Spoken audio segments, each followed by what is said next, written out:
It was later in the fall when I drove down to the annual threshing day at the Wilson farm, south of Wawota. There were lots of demonstrations for us to see. The Wilson family obviously put lots of thought into this special day. After we parked, we soon came across the first demonstrations.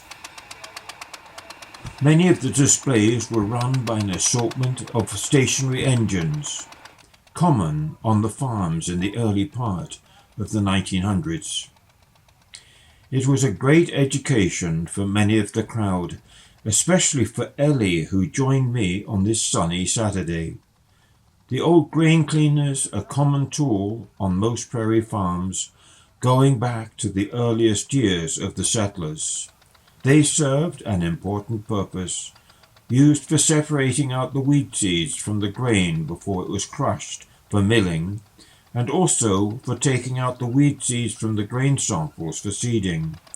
No point in contaminating a newly prepared field with unwanted weed seeds. There was a grand demonstration showing the cleaned grain being milled into flour, poured into the hopper and then processed through the discs, grinding up the grain. In the earliest of the pioneer times, most farms ran a crusher and were able to produce flour for their own use or for resale.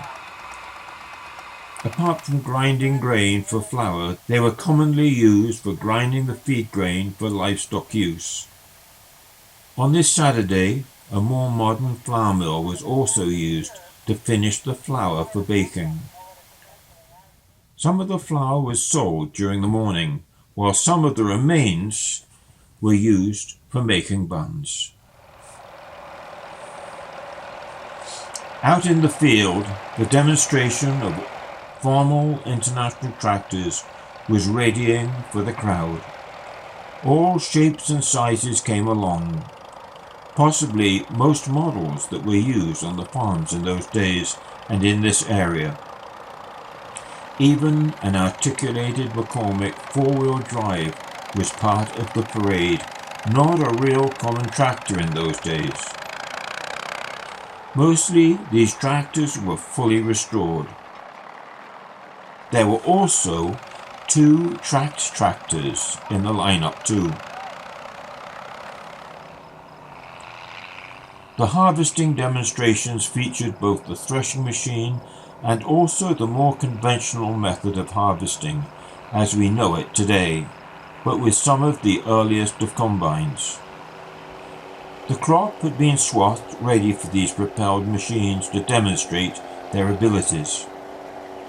All these demonstrations were easily accessible for everyone to watch. Great planning had gone into this weekend to ensure it was as perfect as possible.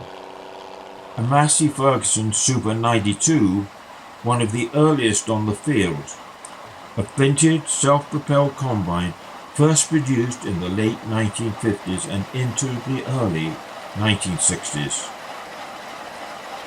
Some of its features included an hydrostatic drive for increasing and decreasing its ground speed whilst harvesting. It had a 36-inch cylinder and was commonly powered by a flathead 6 Chrysler motor. Next up was a Case 600 from the early 1960s, a popular self-propelled multi-crop combine produced by the J.I. Case Company. It was powered by a 4-cylinder 56 horsepower motor running a 40-inch cylinder. It could be ordered with either a 10 or a 14-foot header. I am more familiar with the 660 model, looking identical as the 600, except more of a square back rather than the rounded housing of the 600. The 660 came along in 1966. My employer, Clark Lewis, ran a 660 for over 10 years, harvesting 350 to 400 acres of crop each year. It was the first combine I drove living on the prairies. The 600 series combines weren't a high-capacity combine, such as the combines we're familiar with today.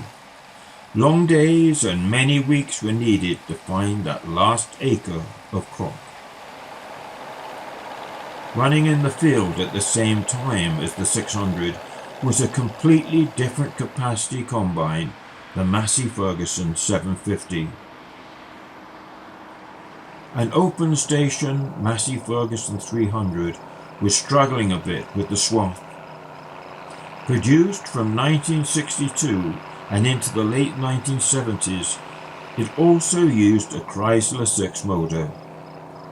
That was a great motor for its time. The operator was chatting to himself about the size of the swath before lifting the header and progressing on with zero issues. Everything was slower and smaller in those days, such as the hopper size and the unloading auger, but both were a big step up from the days of the Stooks and the threshing machines.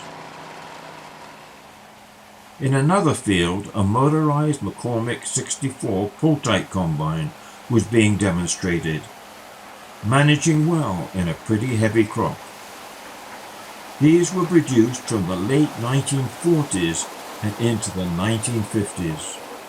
They came as either a PTO-driven model or with its own dedicated motor, as with this one. With its own motor, almost any size tractor could pull it. It was time for the threshing demonstration. Some of the threshing machines were manufactured by the J.I. Case Company, so it was only fitting that a Case tractor was set up to power one of them. There's always some adjustment in getting everything lined up and the speed of the threshing machine running at the correct RPM from the power of the tractor. It was sure a beautiful day for this weekend of demonstrations. The south wind blew and the Saskatchewan flags responded in kind. A line of straw piles emerged across the demonstration site.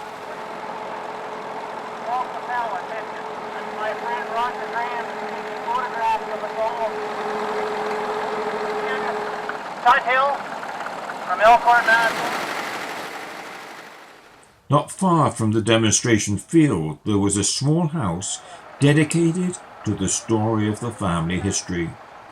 Lots of pictures and photo albums to look through. Some photos going back 100 years or even more. They say a photo says 1,000 words, and these early settlers' photos sure told of a different time.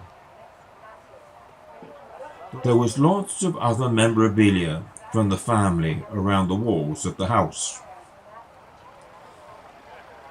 By later in the afternoon, the crowds had thinned out, leaving time for onlookers to visit and for neighbors to reminisce about these earlier times that they also remembered.